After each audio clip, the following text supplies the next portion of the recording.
Hello Taurus, Sun, Moon, Rising, and Venus signs. Kamusta kayo? Sana ba'y nasa mabuti kayong kalagayan? Welcome back po sa Star Tarot. At kung bago kayo dito, welcome din po kayo. Please subscribe, like, share my videos, and leave me a comment kung nakaresonate kayo.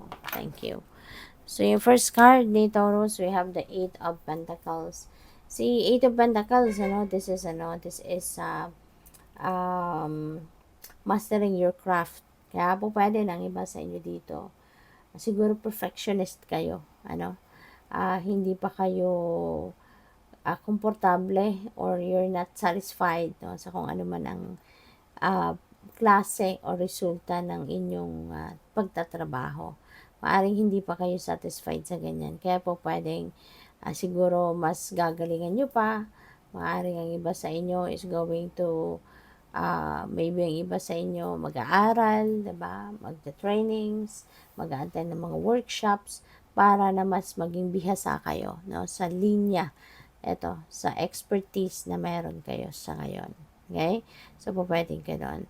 Pero kung nakikita nyo, diba? Almost perfect, diba? Pare-parehas, kopyang-kopya ang bawat isa. Kaya feeling ko, kayo, talagang sadyang perfectionist lang kayo magtrabaho. Gusto ninyo perfect, yung resulta ng trabaho ninyo. So, what else? We have the King of Cups. Ayan. So, maybe you are going to embody the energy of King of Cups sa ngayon. Na you are going to be more compassionate. Siguro, kayo yung lapitin ng mga tao, whenever they need help, whenever they need support, maaaring ikaw yung tinatakbuhan. Kasi alam nila na ikaw yung maaasahan talaga. 'Di ba? You're very friendly, you're very calm, you're very compassionate, kaya maaaring ikaw yung perfect na takbuhan talaga ng mga tao na gustong humingi ng tulong, gustong gusto lang nila na mayroong mapagkwentuhan at maaaring ikaw yon. So, we have the Empress. Empress is a mother archetype. So, po pwede ng iba sa inyo dito siguro is going to give birth soon. Pwedeng merong manganganak. Pwedeng merong buntis dito. Pwedeng ganoon.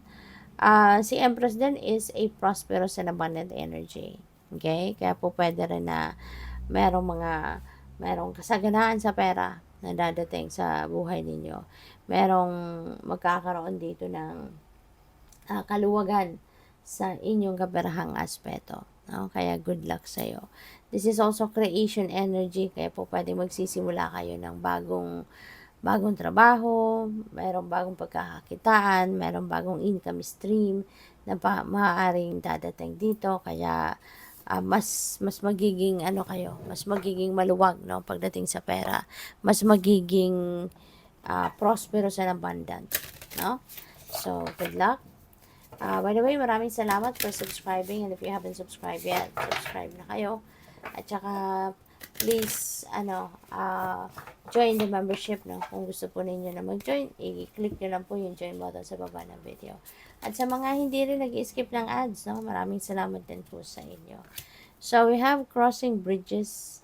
It's time for healing, for connecting, for mending, and releasing. So, which is really good.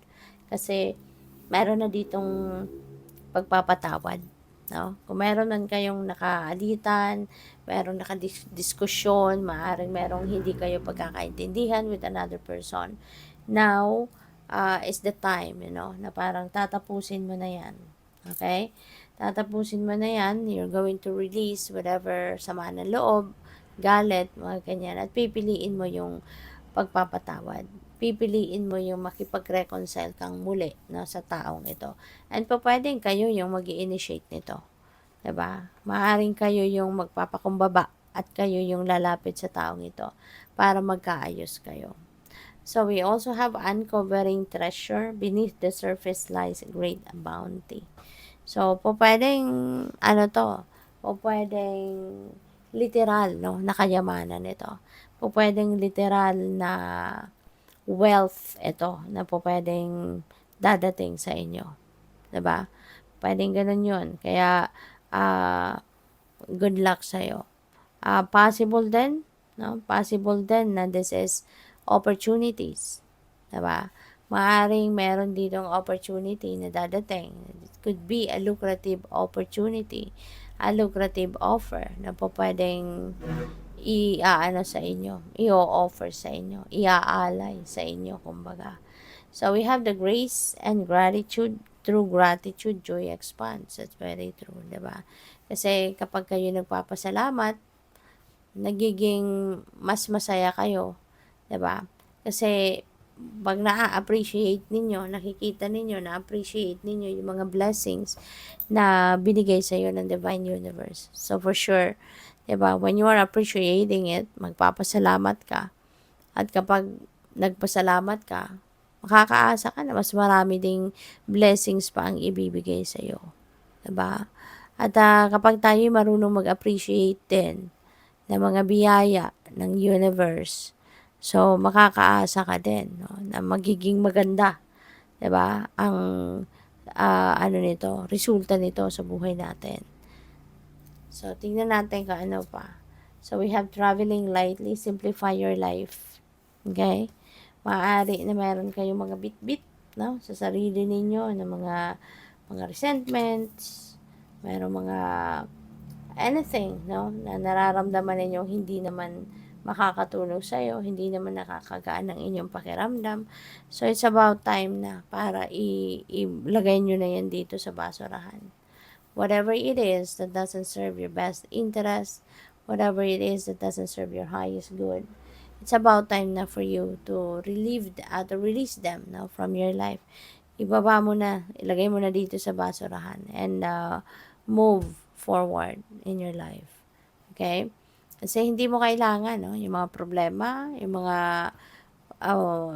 lalo-lalo na meron ako napipick up dito na baka yung pinoproblema ninyo hindi naman talaga personal na problema ninyo yan. That could be problema ng iba. 'Di ba? Maaring pinoproblema mo ang problema ng iba. 'Di ba? Kasi meron tayong King of Cups. So, maaring merong mga nagkikwento sa'yo, 'di ba? Humingi ng advice, nagkikwento sa'yo ng kanilang mga problemang pinagdadaanan. And maybe, you are absorbing everything. Baka ina-absorb mo lahat, no? Ng mga naririnig mo from other people. Kaya tuloy, ang problema ng iba, pinoproblema mo na din. You don't need to. Okay? You don't need to do that. Problemahin mo lang kung ano yung problema mo. Pero mas maganda nga, 'di ba? Kung solusyon na ang hanapin mo at wag mo nang tambayan, no? Kung ano man ang pinoproblema mo, wag mo nang tambayan 'yan. Ang isipin mo na agad is hanapin kung ano yung pwedeng maging solusyon mo sa problema. Okay? So, good luck. Thank you for watching. Love and light. Namaste.